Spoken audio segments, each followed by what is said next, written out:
complotisme construit son sillon via les réseaux sociaux, mais pas seulement. Un documentaire qui souhaite tenter de démontrer les mensonges et les manipulations dans la gestion de l'épidémie, crée la controverse et soulève questions et inquiétudes. Durant 2h43, on y retrouve une accumulation de pistes, un millefeuille d'idées, d'hypothèses et de contre-vérités. Alors, qui en est à l'origine et pourquoi trouve-t-il un tel écho? Hugo Pufnet avec Vincent Bouffartigue. C'est une vidéo qui enflamme les réseaux sociaux et cumule des millions de vues.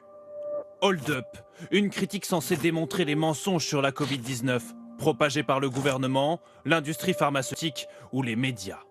Un film aux nombreuses contre-vérités.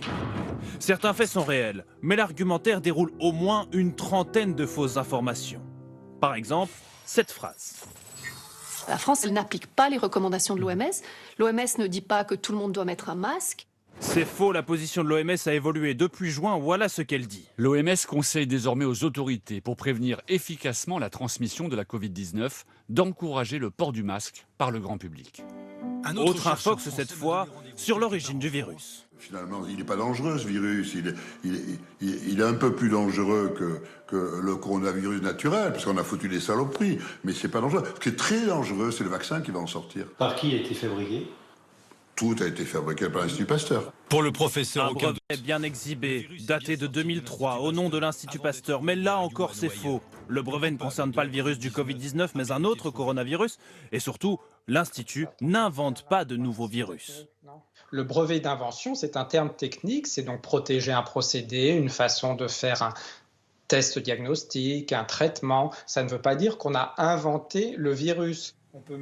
Un internaute ayant relayé cette affirmation a d'ailleurs été condamné pour diffamation. Alors, quelle est la recette de ce succès? Le film est financé via une cagnotte en ligne, montant récolté près de 200 000 €. Il reprend tous les codes d'un documentaire. Problème, il n'y a aucune contradiction. Une astuce prisée des complotistes. Cela s'appelle le millefeuille argumentatif. C'est l'idée qu'on va superposer des arguments qui n'ont pas forcément de lien entre eux, mais en les superposant, on va donner une espèce d'impression de cohérence qui va avoir un impact sur nous et qui va donner l'impression que finalement tout ça se tient, qu'il n'y a pas de fumée sans feu et qu'à la fin, tout ça est crédible. C'est terrifiant, mais ça marche comme ça. Des arguments portés par des experts, parfois sujets à caution. Hold Up enchaîne des entretiens d'élus, de scientifiques, de médecins, dont certains contestés dans leur domaine.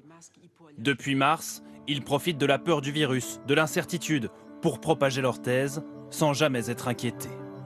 Ils n'ont jamais à rendre le moindre compte. Ils sont dans une irresponsabilité totale et je pense qu'il faudrait rééquilibrer, peut-être par la loi, les choses. Face à la polémique, plusieurs participants au film affirment avoir été piégés. Philippe Douste-Blazy, ancien ministre de la Santé, ou Monique Pinson-Charlot, sociologue. Dans la vidéo, elle comparait l'épidémie au génocide de la Seconde Guerre mondiale. Et vous pouvez retrouver sur France Info.